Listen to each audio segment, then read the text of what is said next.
Merci.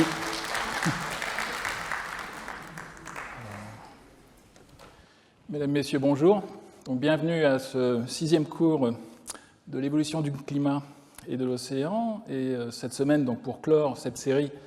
j'ai intitulé le cours « Petit âge glaciaire de l'Antiquité tardive ». Mais comme vous allez le voir, on va quand même rester encore sur les problèmes de l'optimum climatique romain pour justement ensuite envisager cette transition vers une période de climat un peu plus froid en particulier. Alors, j'en étais resté la semaine dernière à vous montrer cette vue un petit peu synthétique de ce qu'est l'optimum climatique romain à partir des séries dendroclimatiques. Donc, je vous ai expliqué à la fois pendant ce cours et l'année dernière, on avait vu un peu les fondamentaux de l'analyse par dendroclimatologie, à partir donc des cernes d'arbres, de l'épaisseur des cernes d'arbres. Il est possible en fait de reconstituer avec des calibrations qui sont empiriques des changements de température, voire de précipitation et d'autres paramètres. Alors ici vous avez donc deux reconstitutions que j'ai déjà montrées qui sont tout à fait importantes dans le domaine, qui sont centrées en fait sur l'Europe et qui montrent en fait des compilations de ces reconstitutions de température et qui montrent en fait une période globalement un peu plus chaude qui précède donc une dégradation climatique. Et je vous ai dit, en contrepoint de ce qu'on avait vu l'année dernière, que tout ceci ressemblait fort à la succession entre l'optimum climatique médiéval et le petit âge glaciaire, avec des frontières qui ne sont pas bien définies, des variabilités internes qui sont très conséquentes et des changements de température qui ne sont pas très importants. Ici, donc, juste pour montrer justement toute la difficulté de ces reconstitutions, je vous montre ces deux reconstitutions avec des amplitudes qui sont différentes, pratiquement un facteur 2 entre les deux, mais qui globalement montrent en fait les mêmes choses, avec un réchauffement entre, on va dire, 100 avant notre ère jusqu'à pratiquement 300 de notre ère, ère commune, et des variabilités importantes. Alors, cette variabilité de haute fréquence, elle n'est pas aléatoire, en fait. On voit qu'il y a des correspondances entre les différents enregistrements, qui sont souvent fondés en fait sur des séries qui sont les mêmes, donc en fait c'est pas très étonnant non plus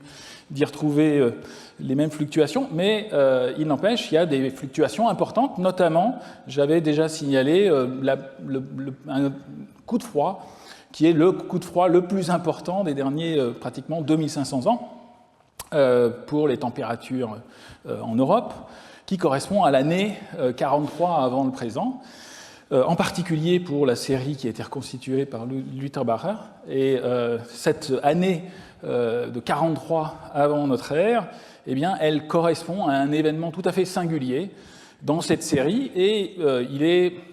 à titre d'exemple, encore une fois, il y a d'autres événements climatiques que l'on retrouve qui sont singuliers dans ces enregistrements, mais je vais prendre celui-là un petit peu comme exemple, à titre d'exemple, pour vous montrer qu'on arrive quand même, puisque là il s'agit d'un événement qui est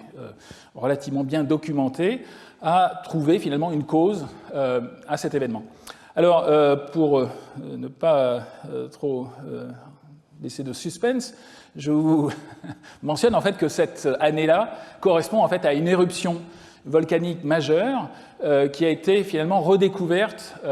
récemment. Enfin, la correspondance a été redécouverte récemment avec, encore une fois, c'est à l'autre bout de la Terre, c'est-à-dire qu'on se place là, ici, au niveau du nord du Pacifique. Il y a eu une éruption majeure. Les éruptions, comme on l'a vu, importantes en climatologie, je vais y revenir, sont les éruptions qui sont non seulement qui injectent en fait du SO2, de l'oxyde de soufre dans l'atmosphère, et il faut que ces éruptions soient suffisamment explosives en fait pour que le panache et ces gaz soient émis jusque dans la stratosphère. Et donc en fait, il y a eu effectivement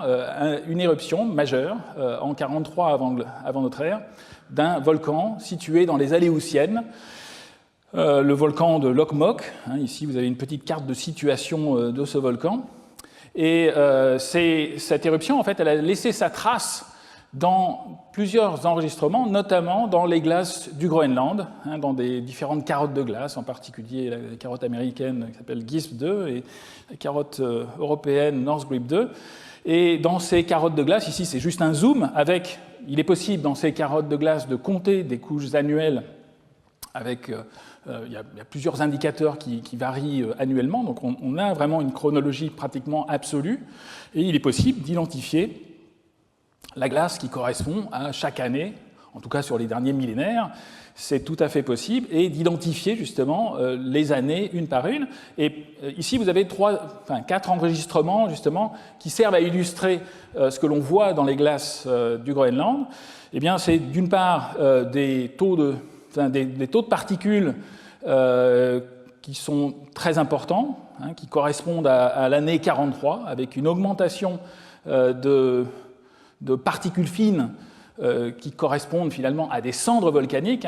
Il a même été trouvé des petites cendres volcaniques. Ici, il s'agit de petites esquilles de vers volcaniques. Il est même possible de faire de la chimie à partir de ces vers volcaniques, directement sur les esquilles trouvées dans les carottes de glace. Et de pouvoir montrer effectivement qu'en faisant de la chimie, en particulier en considérant en particulier de la silice et puis d'autres éléments, de voir que la répartition, les mesures en fait obtenues sur ces cendres volcaniques trouvées dans les glaces du Groenland correspondent bien à ce que l'on connaît des dépôts directement au niveau de ce volcan de Lokmok. Donc dans les Aléoutiennes, complètement à l'autre bout de la Terre par rapport au monde romain. Bien évidemment, les Romains n'avaient pas du tout conscience qu'il y avait une éruption importante. Il y a eu des éruptions de l'Etna relativement proches, donc, mais cette éruption majeure, elle provient d'un volcan explosif qui a injecté des gaz soufrés en particulier dans la haute atmosphère. Alors ces gaz soufrés, ils se transforment et ils se condensent et ils forment en fait des particules de sulfate que l'on va retrouver et que l'on va pouvoir mesurer. C'est la courbe verte ici, c'est pour ça qu'il y a un petit retard, mais globalement elle correspond aussi à l'année 43-42 avec cette éruption importante qui correspond justement à une augmentation de ce soufre exprimé en nanogrammes par gramme. Alors on fait des corrections pour éliminer le soufre d'origine marine, le NS, ça veut dire non-sea salt sulfur, c'est-à-dire on fait des corrections parce qu'on a d'autres éléments pour justement montrer que le soufre peut varier en fonction des apports marins, mais quand on fait ces corrections, eh bien, on trouve effectivement une correspondance avec un pic majeur qui correspond à cette éruption. Donc globalement, les analyses chimiques sur les cendres volcaniques montrent de façon définitive que ce qui est trouvé dans cette carotte de glace, plusieurs carottes de glace, eh bien, ça correspond effectivement à un volcanisme explosif. Alors, comme je vous l'ai dit, seules les éruptions très explosives qui envoient du SO2 en particulier, qui va ensuite s'oxyder, enfin des gaz soufrés, donc SO2, H2S et autres, qui vont s'oxyder et former des sulfates, vont avoir, dans la stratosphère, vont avoir un impact climatique, parce que l'atmosphère, enfin, la stratosphère, c'est la partie de l'atmosphère c'est une partie de l'atmosphère qui est sèche, et donc les aérosols soufrés vont avoir une durée de vie relativement importante, vont rester en fait dans la stratosphère, alors que si l'éruption n'est pas suffisamment explosive, si le panache reste dans les basses couches de l'atmosphère, eh bien, il va y avoir un lessivage très rapide en quelques semaines ou quelques mois par les pluies de ces aérosols s'ils restent en fait au niveau de la troposphère. Donc c'est pour ça qu'il y a uniquement ces très grandes éruptions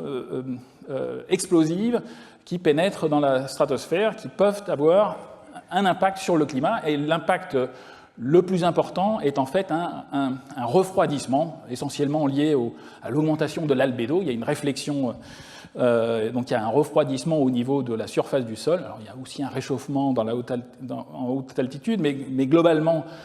pour ce qui nous concerne, c'est essentiellement un effet de refroidissement net au niveau de la surface. Et comme les aérosols vont se répartir pas à la surface de la planète, mais dans l'atmosphère à haute altitude, mais pratiquement sur des franges de latitude et de longitude qui vont être importantes à cause des mouvements d'air dans la stratosphère, eh bien, ça va avoir un effet, même si le point d'émission est ponctuel, ça va avoir un effet qui va être global. Alors, l'année dernière, je vous ai parlé de ces grandes éruptions. On avait vu des généralités, justement, sur le climat des 2 derniers millénaires, et je vous ai parlé même des difficultés de la modélisation de ces éruptions volcaniques et de leur effet sur le climat. Et je vous avais en particulier montré quelques exemples, en fait, de couplage. Maintenant, les modélisateurs utilisent des modèles qui couplent non seulement les modèles climatiques avec des modèles qui simulent la formation des aérosols et leur pénétration, leur injection qui peut être ponctuelle à partir d'une éruption volcanique et leur devenir avec toute la chimie qui va avec, les différentes classes de particules aussi d'aérosols qui vont plus ou moins sédimenter et disparaître de la haute atmosphère. Donc ça, c'est juste un exemple en fait, qui montre des modélisations à partir d'un modèle, qui est le modèle spécialisé sur ces aspects-là du Max Planck de Hambourg, avec un modèle climatique qui est couplé avec un modèle d'aérosol et qui permet justement de faire des simulations. Et ce qui est présenté ici, en fait, c'est pour 2 cas d'école, 2 suppositions sur l'injection, une à 15 degrés nord, donc une éruption stratosphérique intertropicale. Ici, donc, le panache, enfin, le soufre va rester essentiellement à basse latitude, alors que si l'injection se fait à 50 nord ou 56 nord pour ce qui concerne l'OCMOC, eh bien, on va avoir un confinement, en fait, de ces aérosols, de ce soufre, dans l'atmosphère de l'hémisphère nord. C'est ça qui est indiqué ici. Bon, ces graphes, en fait, représentent la teneur en soufre cumulée sur toute la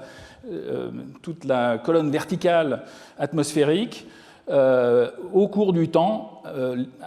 après l'éruption, après l'année 0, qui, par définition, dans la modélisation, correspond à l'éruption où l'on injecte dans la haute atmosphère numérique ce soufre. Donc on voit le SO2, en fait, qui va ensuite s'oxyder, former ces aérosols qui vont retomber en quelques années. Voilà. Et alors, on voit très clairement que lorsque l'injection, c'est le cas C ici, qui correspond finalement à l'OCMOC, 56 nord, on voit que les aérosols sont confinés à l'hémisphère nord, et donc on s'attend à avoir un effet climatique aussi qui est complètement asymétrique, complètement dissymétrique, ce qui n'est pas le cas lorsqu'il y a injection au niveau équatorial ou intertropical. Généralement, l'effet il est quasiment global, un refroidissement à l'échelle mondiale. Alors que là, effectivement, on voit dans la modélisation, c'est ça qui est fait ici, il s'agit d'un article qui regarde précisément justement cette éruption de l'OCMOC, ses conséquences, en tout cas en modélisation, ainsi que comme vous allez le voir, des comparaisons avec ce qui s'est passé dans le monde romain. Ici, vous avez des simulations des anomalies de température,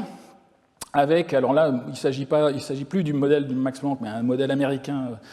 un modèle du NCAR, mais qui donne en fait des résultats similaires. Le panneau du haut, en fait, montre les simulations des anomalies de température liées à cette éruption de l'OCMOC quelques années après, dans les 2 années qui ont suivi, avec un refroidissement très conséquent sur tout l'hémisphère nord, notamment à proximité de l'Alaska, des Aléoutiennes et autres, mais on voit aussi que c'est vrai pour tout l'hémisphère nord, incluant aussi toute l'Europe. Donc on a un effet qui est global, mais asymétrique entre les 2 hémisphères. On voit même des réchauffements au niveau de l'hémisphère sud. Et quand on fait un zoom en fait, sur la zone méditerranéenne, nord et sud, sur le nord de l'Afrique et l'Europe, ici ce qui est représenté en rouge et en jaune, ce sont les limites de l'Empire romain,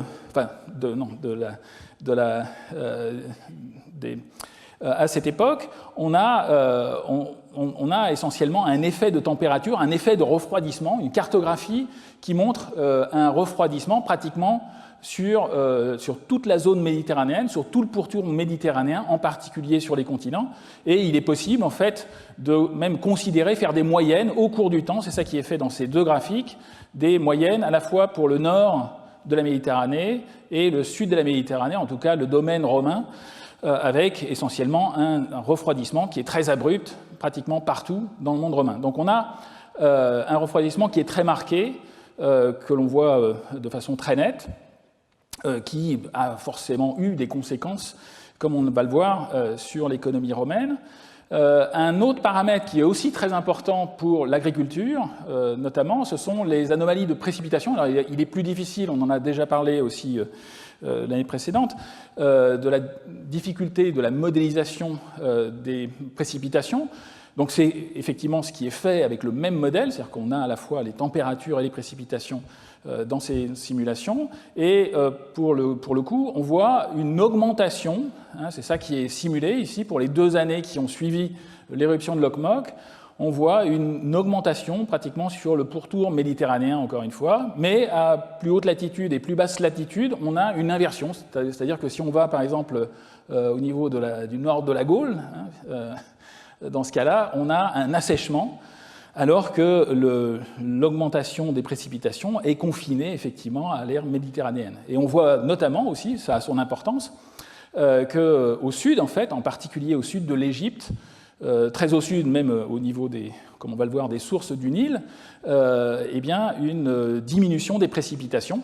Alors, le même type d'exercice a été fait de reconstitution au cours du temps avec la modélisation de façon saisonnière et avec une moyenne annuelle, c'est la courbe noire, des anomalies de précipitation exprimées en pourcents au cours du temps pour la partie nord de l'Empire romain et pour la partie sud. Donc on voit une augmentation en particulier pour la partie nord, notamment en été, hein, c'est la courbe rouge ici, qui montre une augmentation des précipitations. Alors, ce qui est important aussi, c'est ça qui est signalé finalement dans cet article, c'est qu'on a aussi, de façon un peu contre-intuitive, une diminution des précipitations qui est très notable au sud en fait de la zone romaine, notamment au sud de l'Égypte, qui était le grenier qui alimentait en partie les Romains à cette époque, notamment dans la zone, ici c'est 2 cartes en fait qui représentent l'Égypte et le Nil en particulier, les sources du Nil, au-delà du Soudan et au niveau du Soudan, de l'Éthiopie et autres. On a vu ça une année précédente avec le Nil blanc et le Nil bleu. Donc c'est une zone de ressources, de recharge en fait de ce Nil. Et ce que montre la modélisation, c'est qu'il y a eu une diminution très importante, en tout cas dans cette modélisation, des précipitations dans ces zones, et donc on s'attend à avoir, c'est ça qui est prévu par la modélisation, des sources, enfin des crues du Nil beaucoup moins importantes à cause de cet événement de Lokmok. Alors c'est effectivement quelque chose qui a été vu dans les données, c'est ce que les auteurs ont essayé de retrouver dans les archives historiques. Et alors, bon, encore une fois, l'histoire de Rome est très compliquée à cette époque, en particulier autour de l'année 43. Mais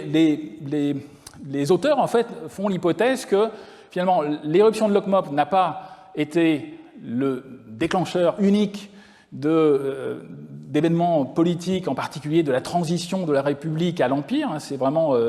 au cours de cette période entre moins 60 jusqu'à 20 avant notre ère qu'il y a eu transition, crise en fait de la République romaine. Bon, c'est pas à moi de faire un cours sur cette histoire, mais vous avez une succession d'événements politiques qui sont liés à une crise avec bon, un triumvirat avec César, Pompée et Crassus, un début de guerre civile, l'assassinat de César qui prédate en fait l'éruption de Lokmok, puis ensuite d'autres événements avec le suicide, les conflits entre Octave Octavien et Marc-Antoine, la bataille d'Actium, etc., le suicide de Marc-Antoine, Cléopâtre, tout un tas d'événements bien connus en histoire de Rome, de la Rome antique, mais aussi il y a eu pendant ces périodes,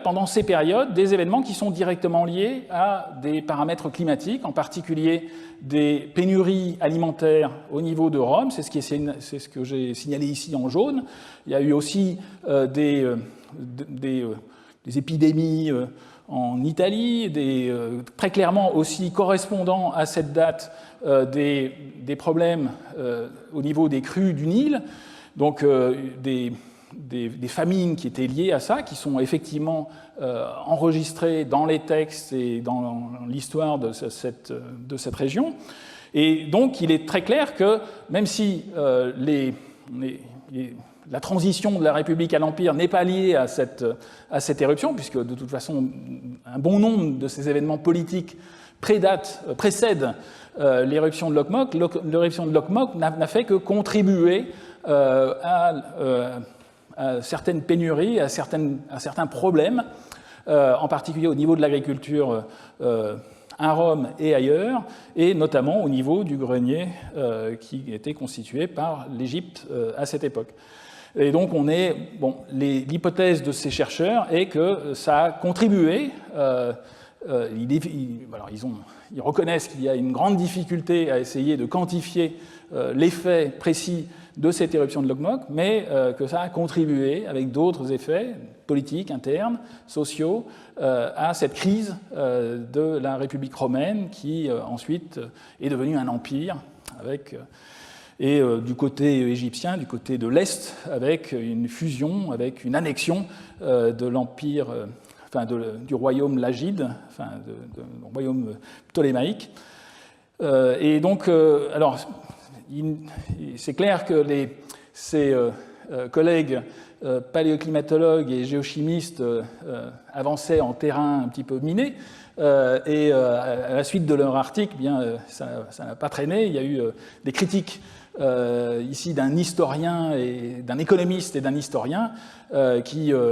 étaient un petit peu dogmatiques. Il n'y a pratiquement rien dans la critique au point de vue factuel, c'est essentiellement une critique un peu dogmatique sur le fait que, comme les événements politiques sont très compliqués avec des seuils, c'est ça qui est indiqué ici, les approches quantitatives démontrent comment les seuils des variables sous-jacents du système peuvent engendrer des changements non linéaires et des rétroactions en cascade. Il est donc vain de tenter de relier les événements sociétaux de grande ampleur à des chocs environnementaux. Tout événement, quelle que soit son ampleur, aurait pu servir de déclencheur. Donc c'est ça la thèse, mais il n'y a pas non plus de démonstration. C'est un petit peu une position, comme je l'ai dit, un peu dogmatique sur le fait qu'il y a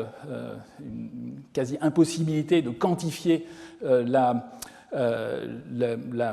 l'influence spécifique d'un événement climatique. Mais encore une fois, les auteurs, eux, répondent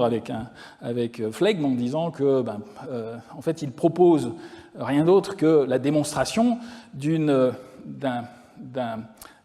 événement climatique qui a forcément eu un impact en fait sur Rome, et ils montrent en fait effectivement qu'il y a des évidences d'impact forcément sur le climat, sur l'agriculture, et que donc c'est quelque chose, il faut que les historiens en tiennent compte, même si, effectivement, c'est très compliqué d'essayer de faire une distinction et de quantifier, en termes de pourcentage, l'importance de cet événement dans cette succession, dans cette transition de la République vers l'Empire romain. Mais, encore une fois, un événement très particulier, et leur conclusion est que cet événement, comme il constitue en fait pratiquement l'événement le plus froid depuis 2500 ans, il a forcément eu un impact significatif sur la production alimentaire de la société durant cette période, déjà tumultueuse et critique de l'Antiquité, et il termine en disant que tout comme il en aurait un même sur le système agricole hautement mécanisé d'aujourd'hui. Bon, là c'est une traduction que j'ai faite avec rapidement, mais essentiellement, donc la conclusion, c'est qu'on ne peut pas oublier ce type d'événement qui était vraiment critique quand on regarde l'histoire climatique des derniers 2500 ans. Alors, en plus de ces événements singuliers, qui durent, les éruptions volcaniques ont une influence sur quelques années uniquement, eh bien, il faut aussi continuer à regarder les événements un peu plus lents, à l'échelle de quelques siècles. Et comme je vous ai parlé en préambule et dans le titre du cours d'aujourd'hui de petit âge glaciaire de l'Antiquité tardive, je vais un peu continuer sur cette lancée en regardant ce qui s'est passé après l'optimum climatique romain. Encore une fois, on peut se servir des séries dendroclimatiques qui sont basées, encore une fois, sur les épaisseurs des cernes annuelles. Alors ici, il s'agit de reconstitutions en fait, qui ont été établies à partir de centaines de pins et de mélèzes en Europe centrale et qui permettent de regarder ce qui s'est passé entre pratiquement 500 avant notre ère, jusqu'à, ici ça va jusqu'à l'année 2000, donc on a toute l'histoire sur un graphique, mais essentiellement on peut considérer la transition entre ce que je représente à chaque fois ici en vert, qui est l'optimum climatique romain, et des périodes de dégradation climatique, avec un refroidissement à partir du IVe siècle, et on voit même une chute des précipitations à partir du IIIe. On va voir aussi qu'il y a un refroidissement qui correspond à un assèchement, qui est souligné ici en bleu, et c'est ça qui a été baptisé, comme on va le voir, petit âge glaciaire de l'Antiquité tardive, pour faire le parallèle avec le petit âge glaciaire, beaucoup plus récent, que l'on a vu au cours du dernier millénaire. Alors, ici, il s'agit de données qui sont établies à partir de calibrations empiriques entre l'épaisseur des cernes d'armes et le climat. On en a parlé l'année dernière, mais bon, ce sont des calibrations qui sont empiriques, qui sont fondées en fait, sur les liens statistiques entre la croissance des arbres actuels et des paramètres climatiques. Et ces calibrations sont utilisées dans le passé en faisant la supposition, en supposant en fait, qu'elles sont valables au cours du temps. Alors, il est possible, je vous l'ai dit, d'utiliser d'autres archives ainsi que d'autres paramètres. Alors, on peut le faire aussi directement sur le bois. Et je vous ai déjà parlé des rapports isotopiques, des isotopes stables, notamment de l'oxygène, du carbone aussi, je l'ai mentionné à plusieurs reprises dans les derniers cours. Et donc il est aussi possible de faire des mesures de delta O18, donc de rapport isotopique O18 sur O16, de rapport delta C13, donc carbone 13 sur carbone 12, du bois. Et ce sont tous les deux indicateurs sont liés, revoir ce que l'on a vu précédemment, mais sont liés à la fois aux précipitations et à la température, et de façon empirique encore, même si on quantifie des marqueurs qui sont physico-chimiques, qui sont liés au fractionnement isotopique, et on a vu qu'il y a des principes de base de physique qui permettent de comprendre en fait le principe en fait, de ces fractionnements isotopiques, dans quelle direction ils vont, mais quand on essaye de faire des reconstitutions climatiques, assez souvent, en fait, on est condamné on est obligé en fait, de considérer des liens relativement empiriques. Et donc, ce qui a été fait dans cet exercice, c'est sur les mêmes arbres, les mêmes troncs d'arbres qui ont été découverts et qui servent à reconstituer par dendroclimatologie les fluctuations de température. Ici, je vous ai représenté, alors ici, c'est pas tiré du même article, donc c'est pas exactement la même base de données, mais il s'agit de l'enregistrement pour la zone nord des Alpes, des changements de température vus au travers des changements de l'épaisseur des cernes d'arbres. Et ce qui a été mesuré avec une résolution annuelle, eh bien, ce sont les rapports isotopiques delta O18, delta C13 du bois, de la cellulose, et avec des calibrations empiriques, il a été possible en fait, de reconstituer un indicateur, un indice de sécheresse, en particulier ce que l'on appelle l'indice de Palmer, un PDSI en anglais, qui ici est représenté de telle façon que lorsque ça monte, eh bien, on est plutôt avec une humidité qui croît, donc wet, et quand ça baisse, on est plutôt en période sèche. Et donc, l'indice de Palmer, l'indice de sécheresse de Palmer, il dépend, on peut le quantifier, c'est comme ça qu'il a été conçu, on peut le quantifier à partir des données météorologiques, à partir des températures, des précipitations. Et comme le delta O18, c'est ça la base en fait de l'approche, c'est comme le delta O18 et le delta C13 sont aussi liés à des changements de précipitation et de température, eh bien,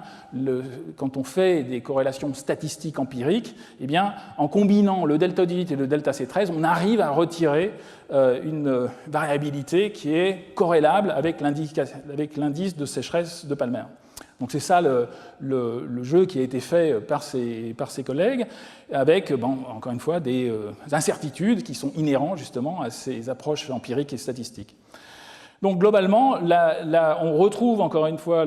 l'optimum climatique romain que je souligne ici en vert, et qui précède en fait une période de dégradation de température. On voit des fluctuations de la pluviosité et surtout ensuite un refroidissement conséquent à partir de 500 qui correspond à une période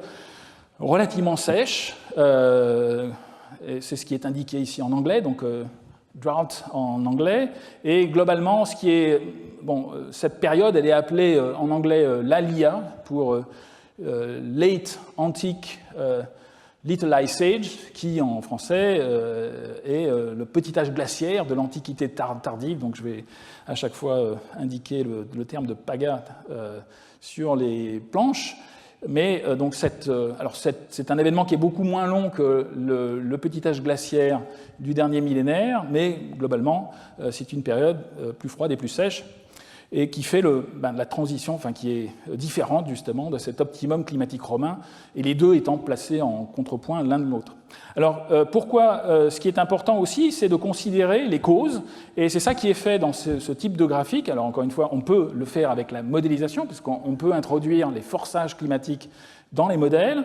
et sur ces échelles de temps, et en particulier pour les fréquences de l'ordre du siècle et de quelques décennies, pour les fréquences que l'on regarde, que l'on considère sur ces enregistrements, eh bien, les deux facteurs externes qui sont importants, eh bien, ce sont d'une part les fluctuations solaires, exprimées ici sous la forme en watts par mètre carré, c'est l'irradiance solaire totale, ou l'éclairement solaire total, exprimé en watts par mètre carré, et surtout les éruptions volcaniques qui aussi ont une influence en watts par mètre carré, comme on l'a vu, un petit peu comme l'Okmok, mais il y a des fluctuations erratiques en fait, de ce volcanisme stratosphérique, qui pénètre dans la stratosphère et qui a une influence climatique indéniable. Alors ici, il s'agit des derniers 2000 ans, donc on va retrouver ici des éruptions bien connues comme le Krakatoa, le Tambora et autres, mais nous, ce qui nous intéresse, c'est cette partie, et notamment le fait qu'il y a des correspondances qu'on va revoir un peu dans le détail entre cette chute de température importante, cette baisse de l'humidité, en tout cas dans la zone européenne, avec ce petit âge glaciaire de l'Antiquité tardive qui correspond à des éruptions majeures. C'est un peu le pendant, sauf que là, il y en a plusieurs, donc il s'agit d'une période qui n'est pas singulière, qui est singulière parce que elle est caractérisée par une multiplicité d'éruptions volcaniques, mais justement, c'est l'effet cumulatif de ces différentes éruptions qui a eu un effet prolongé sur le climat sur plus d'un siècle, alors que, comme on l'a vu pour l'Okmok, eh bien, l'effet instantané d'une éruption singulière, stratosphérique, même importante, eh bien, va se dissiper au bout de quelques années. Alors, les éruptions volcaniques qui ont pénétré la stratosphère, elles ont été répertoriées, elles sont maintenant relativement bien connues au point de vue de leur âge, notamment avec les archives glaciaires que l'on peut dater à l'année près. On retrouve comme ça à la fois des pics d'acidité, des pics de sulfate et quelquefois des cendres volcaniques. On peut aussi faire des comparaisons nord-sud, c'est-à-dire que les éruptions stratosphériques les plus importantes, en particulier celles qui sont issues de volcans intertropicaux, eh bien, vont se retrouver à la fois au pôle Nord et au pôle Sud, en Antarctique et au Groenland. Et on peut, en considérant justement les flux de soufre, en les quantifiant, ici c'est exprimé à chaque fois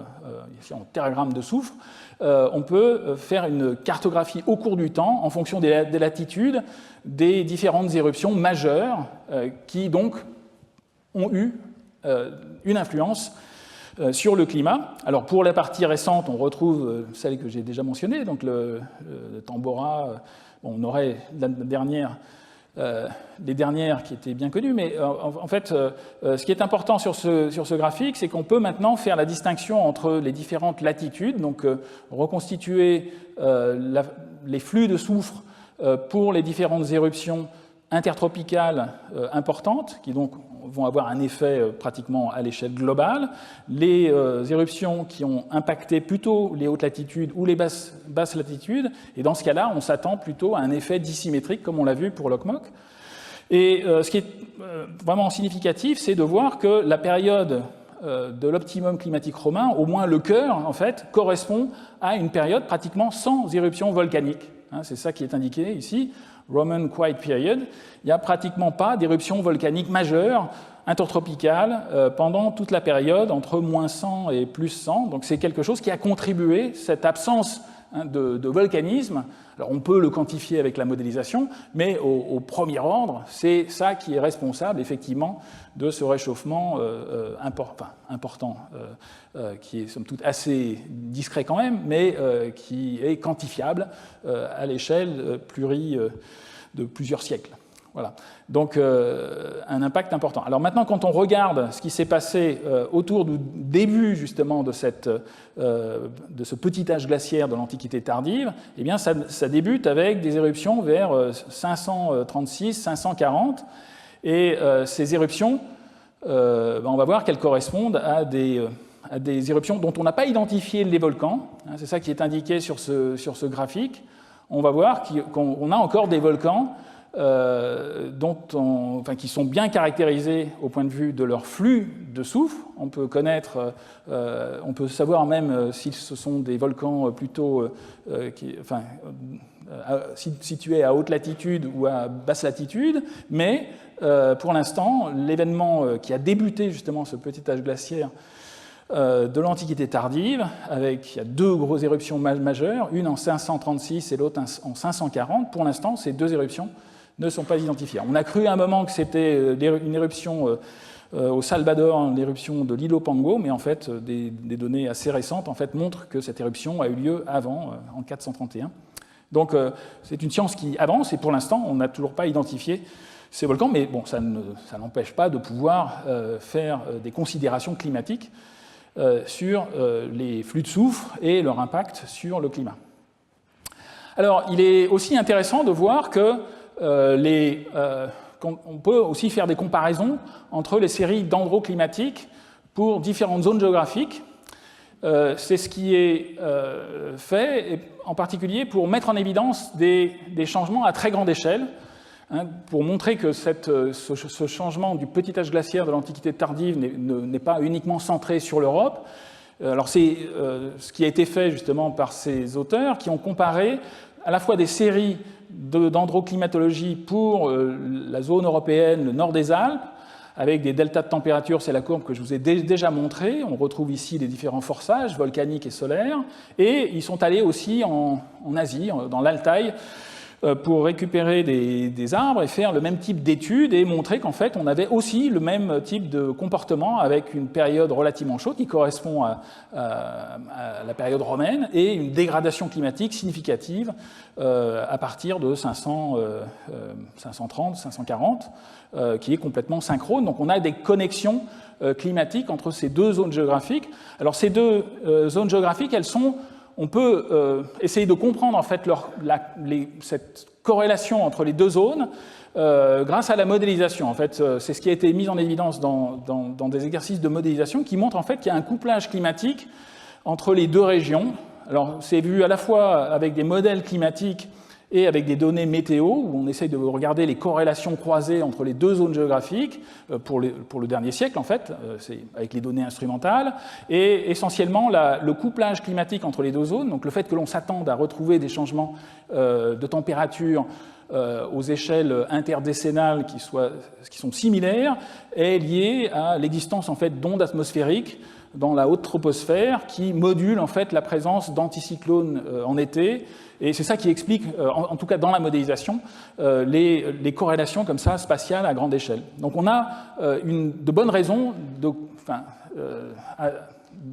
pour expliquer justement ces corrélations manifestes, en tout cas, que l'on retrouve avec les séries de dendroclimatologie à grande échelle. Alors il est aussi possible d'utiliser les arbres d'une autre façon. On peut aussi, toujours pour étudier ces changements climatiques du petit âge glaciaire de l'Antiquité tardive, en regardant, en particulier en Europe, la fréquence en fait, des bois étudiés dans les sites archéologiques, en particulier en Europe. C'est ce qui a été fait par certains auteurs qui ont fait des compilations de l'âge des bois dans des sites archéologiques répartis un peu partout, en particulier dans cette zone là, qui est indiquée dans ce diagramme. Cette carte, en fait, représente deux choses. Ce sont les petits points montrent en fait les bois qui ont été utilisés pour faire ces reconstitutions de dates d'abattage, parce qu'en fait, ce qui était intéressant pour étudier la déforestation, c'était d'avoir un accès aux dates d'abattage des bois dans les différents sites archéologiques. Et en même temps, il y a des archéologues et historiens qui essayent de quantifier avec des modèles, qui collaborent avec des modélisateurs pour essayer de quantifier, de reconstituer en fait la déforestation de l'époque. En particulier ici, c'est une carte qui a été produite pour reconstituer la déforestation au IIIe siècle de notre ère, et qui est basée en fait essentiellement sur des reconstitutions démographiques de l'Empire romain et aussi sur des considérations sur la qualité des sols pour l'agriculture. Et donc il est possible de faire des modélisations, encore une fois avec des coefficients empiriques, pour essayer de prévoir la déforestation. Et globalement, en combinant ces différents types d'informations, les auteurs ont réussi à montrer en fait qu'il y avait un effondrement pendant la période vers 200 de notre ère jusqu'à 500. Il y avait un effondrement en fait des dates d'abattage de ces arbres dans toute la zone là que je vous ai indiquée. Il y a pratiquement une dizaine de milliers d'arbres qui ont été étudiés. Et alors chaque arbre est représenté ici par une barre verticale, hein, c'est ça qui est représenté sur ce graphique. Une barre verticale représente la durée de chaque arbre qui a été étudié, et globalement, on voit pratiquement un effondrement. Ici, c'est le nombre d'arbres, enfin, date d'abattage pour ces différents arbres, et donc, ce qui est retrouvé, en fait, c'est une diminution très nette entre 200 et pratiquement 500. Et tout ceci est mis en corrélation avec une chute de la population. Alors, c'est des populations de cette zone qui ont été estimées avec des modèles démographiques qui valent ce qu'ils valent, mais on voit clairement, il faudrait prendre la dérivée pour avoir un signal plus important, mais on voit très nettement une augmentation ici, ensuite une diminution, donc on change de ce signe, on a une population qui décroît et une couverture, une reforestation, une couverture forestière qui augmente pendant toute cette période. Alors cette période, elle est bien connue, c'est ce qui est signalé ici, c'est une période de troubles à l'échelle de l'Europe, en tout cas du nord de l'Europe, avec, qui est la période des migrations, ou entre guillemets des invasions barbares, qui a déstabilisé l'Empire romain, les deux empires, l'Empire d'Orient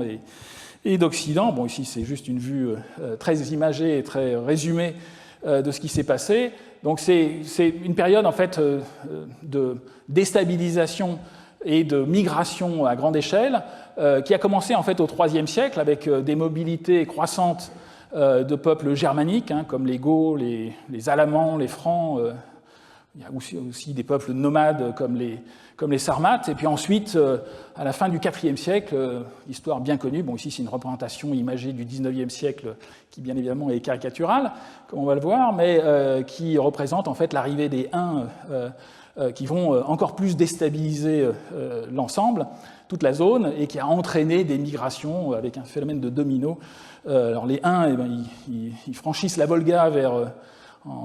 375 de notre ère, et puis ensuite ils vont durablement s'installer en Hongrie, enfin dans les Carpates, dans le bassin des Carpates, dans ce qu'on appelle la plaine pannonienne, et qui sera en fait le cœur en fait du royaume d'Attila, qui a régné jusqu'en 453. Alors bon, il est évident que ce n'est pas moi qui vais vous faire l'histoire de ces entre guillemets invasions barbares. C'est un terme qui en plus a été galvaudé et caricaturé à l'extrême et qui ne reflète pas complètement la réalité. Et ce qui est intéressant, c'est que les données archéologiques, quelquefois, sont surprenantes ici pour justement montrer que les choses sont beaucoup moins violentes que l'iconographie et que, en fait, même les textes le disent. Ici, je représente les données assez récentes en fait, d'une étude sur une étude isotopique de restes osseux de la zone de l'empire des Huns au niveau de la Hongrie, lorsqu'ils s'étaient installés à cette époque dans la plaine hongroise. Et ce qui a été fait en fait, par les auteurs, c'était de retrouver dans les restes osseux du collagène et de faire des mesures isotopiques. Alors, il y a des mesures effectivement aussi génétiques, mais les mesures isotopiques, elles permettent en fait d'étudier l'alimentation et le mode de vie finalement qui a été adopté par ces populations qui se sont installées et qui aussi étaient en conflit occasionnel, même assez fréquent, avec l'Empire romain situé plus au sud, mais il est possible de voir en fait qu'il y a eu une hybridation un petit peu des populations, c'est-à-dire que les modes de vie et l'alimentation avaient changé. Aussi, il s'agit pas, c'est pas une dichotomie complètement claire entre des éleveurs nomades asiatiques qui auraient gardé leur mode de vie et qui auraient repoussé et tué et repoussé les peuples d'agriculteurs. Alors, ce qui a été fait ici dans cette étude, c'était de faire des mesures de delta C13 et du rapport similaire delta quinzaine sur quatorzaine, dans le collagène d'ossements dans des cimetières à la fois en Hongrie, en Allemagne et en Asie centrale, correspondant à la même époque. Et le résultat de ces analyses, j'en avais parlé lorsqu'on avait considéré le changement d'alimentation des Vikings du Groenland. Je vous ai dit qu'on pouvait tracer ceci avec le delta C13 parce qu'on voyait très bien un changement alimentaire avec une consommation de produits issus de la mer, mais il est possible aussi de faire le même type d'exercice avec le delta C13 et le delta quinzaine, alors pas avec des produits de la mer là, en l'occurrence, mais un changement d'alimentation entre d'une part la consommation de blé et d'orge, etc., la consommation d'une autre céréale, le millet, qui n'a pas du tout la même composition isotopique, qui était plutôt utilisée par les Asiatiques. Et donc, on a aussi une consommation différente aussi de viande entre les deux populations. Et ce que l'on voit, en fait, dans ces diagrammes, c'est qu'il y a un contraste important, effectivement, entre le delta C13 des cimetières en Allemagne par rapport à ce que ça peut être en Asie centrale. On a ici une diminution du delta C13, essentiellement liée à la consommation d'autres céréales. Et par contre, ce qui a été retrouvé dans ces cimetières en Hongrie, qui correspond donc au 5e siècle, est tout à fait intermédiaire, avec une dispersion qui est relativement importante, ce qui montre en fait que les populations avaient des régimes assez variés. Donc une dichotomie qui n'est pas aussi nette entre les différentes populations et une hybridation et finalement une quelque chose qui est beaucoup plus intermédiaire. Alors, il n'en reste pas moins que les Huns ont quand même créé des troubles conséquents pendant toute cette période. Et ici, pour l'illustrer, en fait, et pour voir quelle est la correspondance avec les changements climatiques, ce qui a été fait par les auteurs, eh bien, c'est de regarder ce qui s'est passé pendant la période, justement, de migration entre 350 et 500, de faire un zoom sur cette période et de regarder les différents événements qui correspondent à l'arrivée des Huns en Europe. Alors, c'est ce qui est fait ici. Donc, vous avez toute la période entre moins 100 jusqu'à la période 2000. Donc, on a vu cet assèchement, toute cette période correspond à l'assèchement du petit âge glaciaire de l'Antiquité tardive. Et cette transition climatique avec un assèchement, eh bien, on peut faire un zoom entre 350 et 500, c'est ce qui est fait ici dans ce diagramme. Et ce qu'on retrouve, en fait, on peut placer les différents événements chronologiques, à la fois ici le passage de la Volga par les Huns en 375, je crois, et ensuite l'installation dans les grandes plaines de Hongrie, etc., et une dégradation climatique qui a donc suivi, en fait, qui n'est pas la cause. Il est très clair qu'on voit un assèchement au niveau de toute cette région qui suit, en fait. Donc, ce n'est pas effectivement le moteur de ces changements, mais on voit aussi qu'à partir de la période relativement sèche qui correspond à cette dégradation, à cette diminution de l'indicateur des pluies, là, qui est l'index de Palmer, on voit très clairement une augmentation des raids et des traités avec l'Empire romain. Donc, peut-être, c'est ça l'hypothèse qui est faite dans ces articles, et encore une fois, c'est absolument impossible de quantifier les causalités, mais une dégradation climatique qui a peut-être accéléré et incité ces peuples à faire des raids contre l'Empire romain situé plus au sud. Donc on retrouve encore une fois peut-être un déterminisme climatique, mais qu'il est très difficile de prouver. Mais c'est important de regarder les correspondances. Alors, lorsque l'on regarde les deux zones et que l'on considère les changements pendant ce petit âge glaciaire de l'Antiquité tardive, on voit qu'il n'y a pas seulement des événements politiques et sociaux liés à ces migrations, mais il y a d'autres événements. Alors, c'est ce que je représente ici sur ce diagramme, ce qui a été représenté par les auteurs ici, on retrouve de façon simplifiée les changements de température dans l'Altaï, les changements de température au niveau des Alpes, avec cette dégradation climatique qui correspond à peu près à l'année 536-540, avec ces deux éruptions majeures dont l'origine est inconnue, mais qui sont bien là et qui ont eu un impact climatique, qui est ce refroidissement. Donc on retrouve toute la zone bleue correspond à ce Pagat. Et ce qui est signalé, c'est qu'il y a eu d'autres événements, en particulier des événements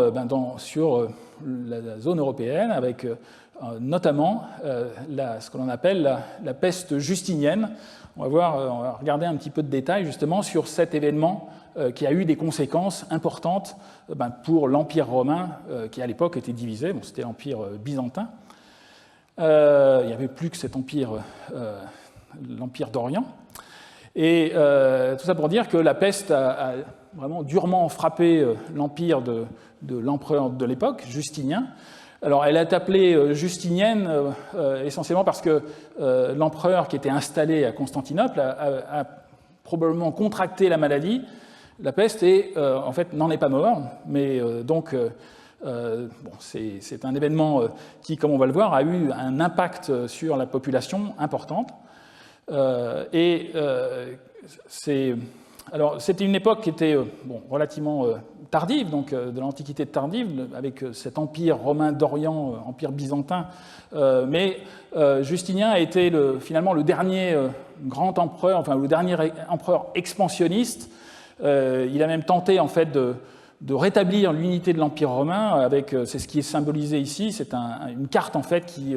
reconstitue les différentes les événements politiques avec des différentes dates d'annexion à la fois l'Italie, de l'Afrique du Nord et autres, du sud de l'Espagne, et de leur intégration dans l'Empire romain d'Orient. Et le but était de reconstituer l'entièreté de cet empire romain qui avait perdu sa moitié d'Occident.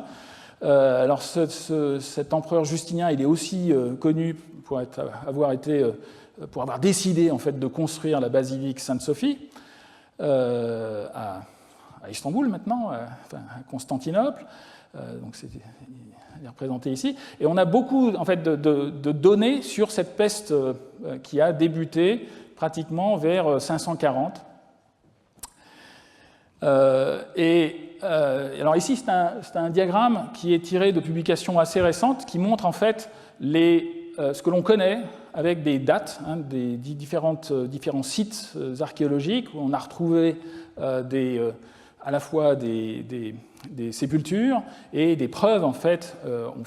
Il est possible aussi de faire de la génétique pour retrouver et prouver en fait que c'est bien la peste, la vraie peste, Yersinia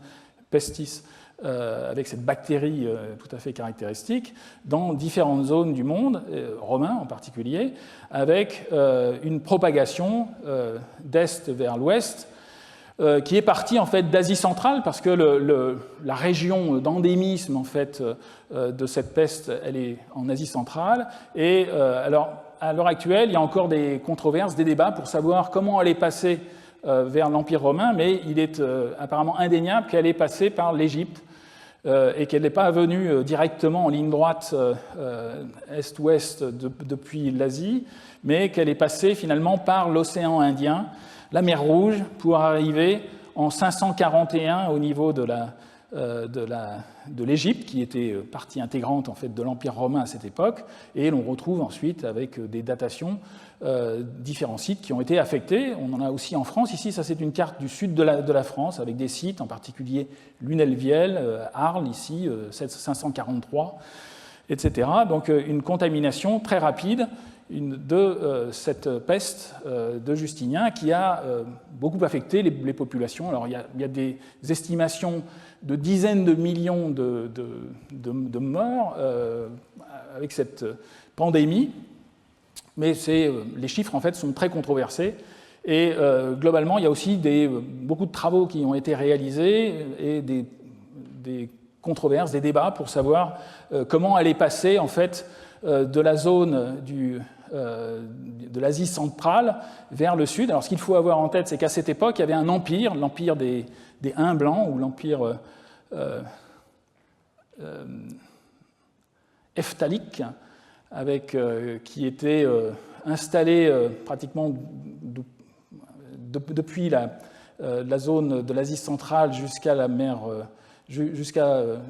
d'Arabie, ici, et donc il y a des échanges commerciaux indéniables qui ont été mis en évidence, et il est très probable en fait que la peste a effectivement été transportée par bateau via la mer Rouge jusqu'à l'Empire romain pour ensuite contaminer tout l'Empire. Alors cette peste, elle a diffusé très rapidement. La bactérie Yersinia pestis, elle est transportée essentiellement par les rats noirs qui sont liés au transport du grain. Et il y a beaucoup de travaux qui ont été réalisés et qui sont en cours aussi sur la diversité génétique et qui suggèrent en fait une circulation régionale relativement durable après une introduction initiale depuis l'Asie. Et ça, c'est assez différent de la peste noire, en fait, qui est caractérisée par des réinjections depuis l'Asie, mais en ce qui concerne cette peste de Justinien, on a une diversité génétique qui est beaucoup plus faible et qui signe justement une installation au niveau de l'Empire romain qui va perdurer et expliquer en fait des poussées épidermiques récurrentes pendant plusieurs siècles. La peste, elle a débuté donc en 541 dans l'Empire romain, mais on va voir qu'il y a pratiquement une quinzaine d'épidémies jusque pratiquement au 8e siècle. Alors, il y a des incertitudes en fait sur ce qui se passe dans la zone d'Asie centrale. C'est juste une carte d'un ouvrage, enfin d'un travail très récent qui signale en fait le manque en fait de données. Donc, il y a quelques données génétiques qui permettent de mettre en évidence cette peste au niveau de l'Asie centrale à cette époque, mais encore une fois, beaucoup de vides et beaucoup de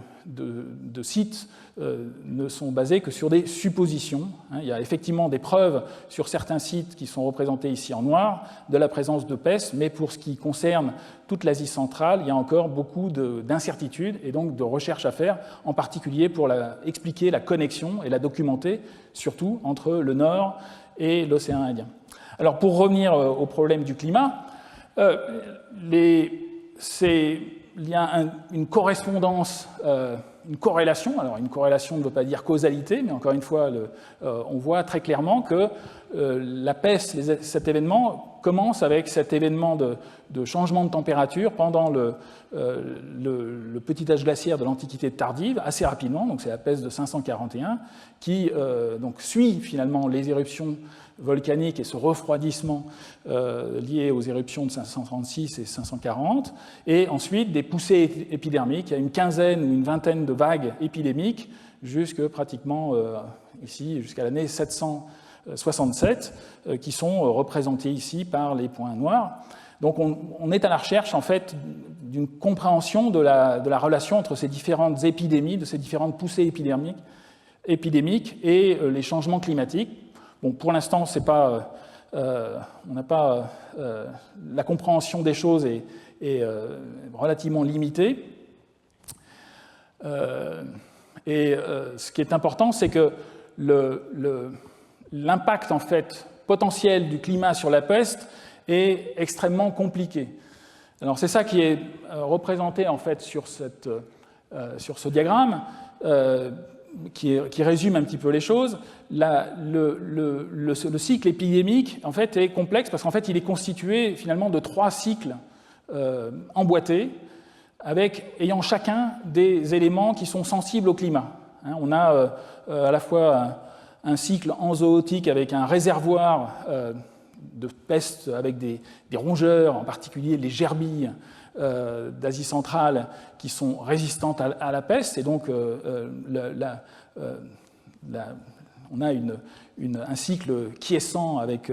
des rongeurs qui sont résistants, et les choses peuvent déborder, atteindre un cycle épizootique avec une flambée, une augmentation de la densité des puces, des rongeurs infectés, et aussi une infection d'autres rongeurs, d'un hôte amplificateur qui, pour le cas qui nous intéresse, est très classiquement le rat noir. Donc on a un cycle aussi à ce niveau, un autre cycle, et ensuite une transmission à l'homme avec un cycle zoonotique, avec les piqûres de puces et les transmissions à l'homme par les puces, par les rongeurs, en particulier les rats noirs, et d'autre part, carrément aussi des transmissions humaines qui peuvent être effectives. Donc on a une complexité des choses parce qu'il y a effectivement 3 cycles emboîtés, et le climat peut interférer avec différentes composantes. C'est ce qui est signifié en fait sur ce diagramme de principe qui montre que le climat, ici, avec les précipitations, les températures, va pouvoir affecter à la fois le cycle des puces, le nombre de rongeurs, les rongeurs, les hôtes amplificateurs, rats noirs ou d'autres mammifères. Donc on a un système qui est très complexe, que les épidémiologues modélisateurs essayent de simuler, mais qu'il est très difficile en fait de comprendre dans le détail. En particulier parce qu'il y a des phénomènes qui sont tout à fait non linéaires. Alors, c'est tiré d'une publication justement sur le sujet, c'est juste pour illustrer comme ça de loin le type de modélisation numérique qui est faite pour essayer de simuler les choses. Ici, ce qui est représenté, en fait, c'est tiré d'un travail qui essaye de comprendre justement les poussées de peste au niveau de l'Asie centrale en considérant d'une part les gerbilles, les puces et en essayant de les modéliser. Alors, en fait, les différents calculs ici qui sont présentés, par exemple, on peut calculer les taux de croissance saisonniers des gerbilles, donc ces rongeurs, ces grandes gerbilles, qui sont les rongeurs hôtes stables de la peste. On peut aussi quantifier l'abondance des puces, le taux d'infection des puces et les différents paramètres ici qui sont calculés. Et ces différents calculs, en fait, dépendent en fait d'autres paramètres qui sont indiqués ici avec des codes de couleurs. On peut avoir à la fois des paramètres qui dépendent, par exemple, de la densité du nombre de puces, d'autres encore, mais aussi des paramètres climatiques. Ici, par exemple, intervient dans ces calculs les pluies en été, summer rainfall. Et alors, ce que je voulais illustrer, c'est que ces modélisations, en fait, elles sont sont des calculs qui permettent de simuler ces différentes variables que l'on calcule ensuite, mais tout est paramétrisé avec des paramètres qui sont finalement empiriques. Et un des problèmes, c'est qu'il y a des comportements non linéaires essentiellement avec des seuils pour passer d'un stade à un autre. Donc en fait, on a essentiellement deux seuils critiques lorsque l'on passe du cycle en zootique au stade épizootique et pour ensuite passer au cycle zoonotique. Donc des phénomènes de seuil que l'on peut reproduire dans ce type de modélisation avec des seuils qui vont apparaître un petit peu de façon artificielle et arbitraire, qui vont être modélisés avec des paramétrisations, mais dont les coefficients vont être déterminés de façon empirique. Alors, cette modélisation épidémiologique, elle est tout à fait utilisée aussi pour les épidémies actuelles, et quand même, il est possible aussi de les utiliser, c'est ça qui démontre en fait leur utilité et leur validité. On peut les utiliser pour essayer de prévoir la transmission aux humains, parce que c'est effectivement ça qui est le plus visible, et en tout cas, c'est ça qui est répertorié dans le passé. On n'a aucune donnée sur l'abondance de gerbilles et de puces à l'époque romaine, mais par contre, on a accès à des statistiques en fait sur le nombre de morts, même s'il y a des débats en fait, et des chronologies en fait qui peuvent être établies. Donc ici, vous avez juste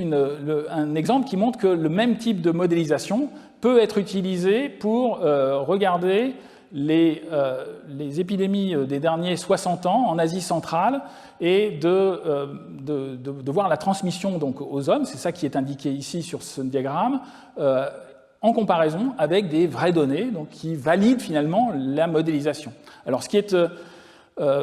ici, vous avez des calculs qui montrent en fait, encore une fois, un phénomène de seuil. Vous voyez ici que le seuil, c'est essentiellement le nombre la densité des puces, ici, indiquée ici en jaune. If cette densité est supérieure à un paramètre, eh bien, on a ce calcul-là. Ici, il est inférieur, on va avoir un autre calcul. Donc, on a un phénomène de seuil, mais tous les paramètres qui sont ici portés, en fait, ont des coefficients qui sont déterminés de façon empirique, qui, quelquefois, dépendent des paramètres de l'infection, mais aussi de paramètres climatiques. Ici, vous retrouvez les températures d'été, les températures de printemps, la pluviosité, les pluies à l'automne, etc. Donc, tous ces paramètres, en fait, sont des ingrédients, finalement, de la modélisation. Et alors, ce qui complique, en fait, les choses, c'est que certains effets climatiques ont des coefficients positifs et d'autres vont avoir des coefficients négatifs. Vous le voyez ici, plus, moins. Et donc, on va avoir finalement un comportement qui va être très non linéaire, donc très difficile à utiliser dans le passé, parce qu'on n'a pratiquement pas accès à ces données si l'on voulait faire des modélisations de cette peste justinienne. On n'arrive pas pour l'instant avec les données paléoclimatiques. Ce n'est pas encore possible. On ne peut pas avoir de prévision quantifiée parce qu'on n'a pas accès aux données pour essayer de vraiment précisément utiliser ces modèles pour prévoir a posteriori, rétrospectivement, la causalité entre la détérioration climatique du petit âge glaciaire de l'Antiquité tardive et cette apparition de peste, mais encore une fois, la corrélation est indéniable. Alors, le résultat, je dirais, le plus important, et que, à prendre en compte, c'est que le climat, finalement, ne déclenche pas directement les épidémies, mais il agit sur la densité des rongeurs, la densité des puces, et c'est lui qui peut, effectivement, influer aussi sur le franchissement des deux seuils critiques. Mais pour l'instant, il y a encore beaucoup d'incertitudes en fait, sur l'utilisation de ces modèles pour la période qui nous concerne. Donc on garde finalement beaucoup d'incertitudes sur cette corrélation entre la peste de Justinien, ses récurrences, ces vagues épidémiques successives, et ce petit âge glaciaire de l'Antiquité tardive. Mais il y a quand même un fait qui reste, c'est une correspondance entre les deux périodes. Alors, pour retrouver le même type de complexité, on peut aussi considérer d'autres problèmes. Par exemple, on peut aussi considérer avec des choses qui sont aussi compliquées à expliquer et essayer d'estimer ou d'évaluer quels sont les liens entre les changements climatiques dans certaines zones et les conflits armés, en particulier entre les peuples barbares, entre guillemets, et l'Empire romain. Et alors, ce sont des choses qui sont très difficiles à étudier de façon quantitative, essayer de regarder quelle est l'influence du climat, parce qu'il faut regarder précisément de quelle zone on parle. Alors c'est quelque chose qui commence et qui a été réalisé par plusieurs groupes. Ici, ce que je vous présente, c'est un exemple assez récent qui a regardé précisément un événement particulier de l'histoire romaine, qui est ce que l'on appelle la coalition barbare, ou en anglais ça s'appelle la grande conspiration, des peuples situés au nord en fait, du mur d'Adrien, qui étaient avec une alliance entre les Pictes, les Scots, qui étaient situés en Irlande, les Saxons et les Francs, qui se sont coalisés pour envahir, attaquer l'Empire romain, enfin en tout cas la province de Bretagne, de Grande-Bretagne, qui à l'époque était située donc au sud. Ce qui est représenté ici, c'est ce qui a été considéré par les auteurs, c'est les fluctuations en fait, des précipitations dans cette zone. Alors d'une part au niveau de tout l'ouest de l'Europe, mais aussi précisément sur la zone britannique. Et ce que les auteurs mentionnent, en fait, c'est que cette période de Barbarian Conspiracy, ou de la coalition barbare qui a eu lieu en 367 et 368, en fait, elle a suivi 3 années de dégradation climatique, 3 années beaucoup plus sèches, qui donc ont, dans l'étude qui a été réalisée par ces auteurs, ce qu'ils expliquent, c'est que cette période sèche a contribué justement à des troubles, en fait, à la fois au nord et au sud en fait, du mur d'Adrien, c'est-à-dire qu'il y avait des pénuries alimentaires aussi pour la province de Bretagne, et que ceci aurait favorisé finalement cette coalition barbare. Donc un effet très difficile à prouver, mais des corrélations et des événements, des troubles qui sont liés aux pénuries alimentaires dans l'Empire romain pour certaines zones que l'on peut documenter directement avec des archives datées à l'année près, ici, donc 3 années très particulières qui sont les plus sèches pratiquement sur toute la période. Ici, on se place entre 350 et 500, donc des événements qui ont dû effectivement occasionner beaucoup de troubles. Alors il est possible, les auteurs ont essayé d'extrapoler ce type d'approche en regardant de façon peut-être inconsciente, mais ils ont essayé de faire des statistiques en fait, sur les conflits armés pendant la période entre 360 et pratiquement 500 de notre ère, à la fois les conflits armés à l'intérieur de l'Empire romain, internes, qui sont ici symbolisés avec des rectangles rouges, ou extérieures à l'Empire romain, donc les combats au-delà du limès romain au nord et au sud, donc la frontière avec les peuples barbares. C'est ce qui est indiqué. Ici, vous avez une photo d'une reconstitution du limès romain au niveau du nord de Francfort. Alors, ce qui a été réalisé par les auteurs, c'est de considérer comme ça plus d'une centaine en fait, de conflits armés et de regarder s'il y avait une correspondance avec des changements climatiques précédents, les dates de ces conflits armés. Et ils ont donc pu détecter le fait qu'il y avait des corrélations significatives entre ces conflits armés, en particulier pour l'ouest en fait, de l'Empire romain. Les conflits armés sont précédés généralement par des années chaudes et sèches. Alors c'est ça qui est indiqué sur ce diagramme en fait, qui représente la compilation donc d'une centaine en fait de conflits armés, et tout est représenté en années par rapport à l'année du conflit armé. Donc en fait, ce qui est regardé, c'est tout est synchronisé sur le même zéro, donc l'année du conflit armé, et ce qui est regardé, c'est dans différentes archives climatiques, dendroclimatologie essentiellement, qui permettent de calculer des précipitations, comme je vous l'ai montré, ou de calculer des indicateurs de sécheresse,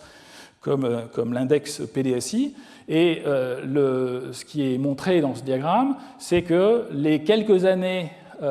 précédant les conflits armés, généralement, sont caractérisés par des températures plus importantes et une sécheresse accrue. Alors, le cas est un peu différent. Je ne vais pas regarder les détails parce que ça prendrait trop de temps, mais le cas est un peu différent en Orient. Là, c'est le contraire, c'est plutôt des années humides. Qui sont des étés plus humides à l'est qui précèdent les années de guerre. Mais donc on a des corrélations qui sont somme toute significatives. Mais bon, bien évidemment, il faudrait replacer chaque conflit armé dans le contexte historique de l'époque. Mais le fait qu'il y ait une correspondance statistique manifeste avec les quelques années qui précèdent montre que très probablement, ces années chaudes et sèches ont eu un impact cumulatif en fait, sur la cohésion sociale. C'est pour ça qu'il y a finalement un retard. Ce n'est pas uniquement une année sèche ou une année plus chaude qui va entraîner un conflit armé, c'est plusieurs années, et c'est relativement logique si l'on comprend les choses en termes d'impact sur l'agriculture, qui peut avoir un impact ensuite sur les troubles sociaux et des conflits armés à la fois en interne et vers l'extérieur de l'Empire romain. Alors les auteurs ont essayé de donner un modèle conceptuel en fait, des choses, du lien entre le climat et les conflits armés, en extrapolant même au-delà de ce qui s'est passé pour l'Empire romain, en essayant de considérer la genèse de ces conflits armés, qui est au final avec un déterminisme, pas absolu, qui n'est pas unique, mais avec une contribution climatique, à la fois baisse de précipitations et haute température, et avec un impact sur l'agriculture, sur les pénuries alimentaires, sur la pression économique, sur une instabilité sociale manifeste, et ensuite qui entraîne des troubles sociaux et des conflits armés. Alors ce qui est important, c'est que cette boucle, en fait, cette causalité, cette chaîne causale, en fait, elle vaut aussi bien pour les populations à l'intérieur de l'Empire romain que les populations à l'extérieur. Donc on a, en particulier pour ces conflits, une combinaison finalement de causes internes, comme des pénuries alimentaires, et d'incitations externes pour les peuples qui sont au-delà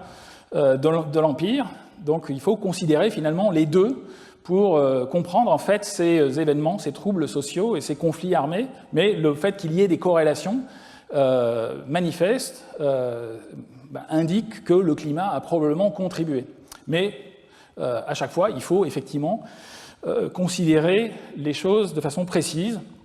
Ici, par exemple, pour ce qui concerne la coalition barbare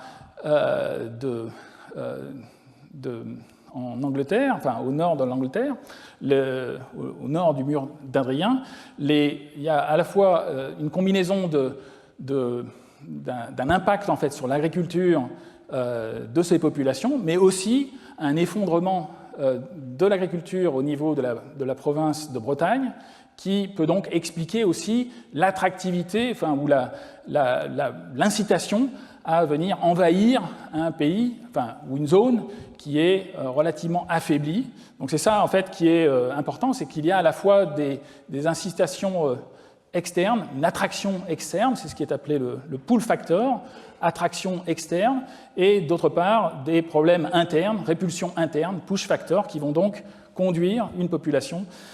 à organiser des raids ou à se rebeller ou à entraîner des conflits armés. Donc encore une fois, une simplification à l'extrême et pratiquement une impossibilité de faire des quantifications et des simulations, mais c'est un exercice qui est important parce que les corrélations sont manifestes. Alors voilà à peu près ce que je voulais vous montrer sur ces causalités que l'on a considérées pour l'Empire romain, cette succession donc, climatique, optimum climatique romain et petit âge glaciaire de l'Antiquité tardive. Et j'aimerais terminer finalement avec quelques conclusions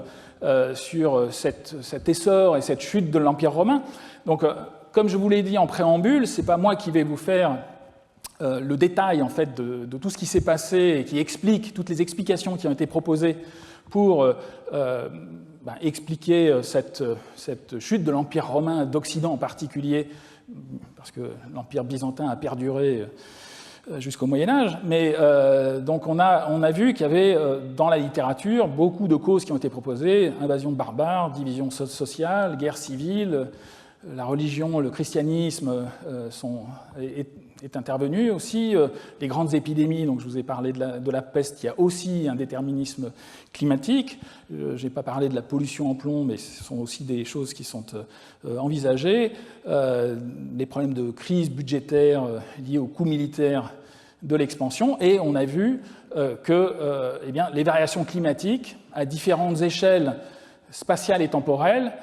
ont probablement eu des impacts. Alors, ce que j'ai essayé de vous montrer dans le cours, ce sont des exemples, des coups de projecteur finalement sur des exemples à la fois sur le temps long, sur des changements climatiques qui sont tout à fait réels, mais qui ont des échelles de temps ou des échelles spatiales qui vont être différentes. Je vous ai parlé de la transition en fait lente entre l'optimum climatique romain et le petit âge glaciaire, avec l'exemple de la viticulture. Je vous ai dit que l'expansion de la viticulture dans l'Empire romain avait été favorisée par cet optimum climatique romain plus chaud. C'est indéniable. On a vu aussi qu'on pouvait envisager